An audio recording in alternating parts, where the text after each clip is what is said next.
తలరాతను మార్చుకోవడానికి వీలుంటుందా? మనం పుట్టినప్పుడే భగవంతుడు మన తలరాతను రాస్తాడు. మరి మనం పూజలు ఎందుకు చేయాలి అని కొంతమందికి అనుమానం వస్తుంది. అయితే బ్రహ్మ నుదుటిన రాత రాసేటప్పుడు అందులోనే ఒక మాట రాసాడంట.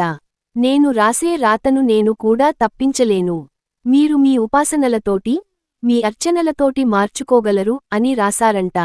పూర్వం విభుముఖుడు అనే రాజు ఉండేవాడు. ఇతనికి 50వ ఏట మరణగండం ఉంది. ఆ మరణగండాన్ని ఎవరూ తప్పించలేరని రాసాడు బ్రహ్మ.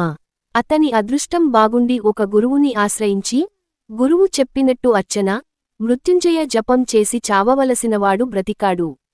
128 ఏళ్ల ఆయువు ఉన్న దుర్యోధనుడు, ద్రౌపదిని జుట్టుపట్టి దుశ్శాసనునితో ఈడ్పించడం వలన చేసిన పాపానికి 60వ ఏట చనిపోయాడు. జప, ధ్యాన, దానాది కర్మలతో తలరాతను మార్చుకోవచ్చు. మనస్సులో నిరంతరం భక్తితో భగవన్నామ స్మరణ చేస్తే అంతా ఆ భగవంతుడే చూసుకుంటారు.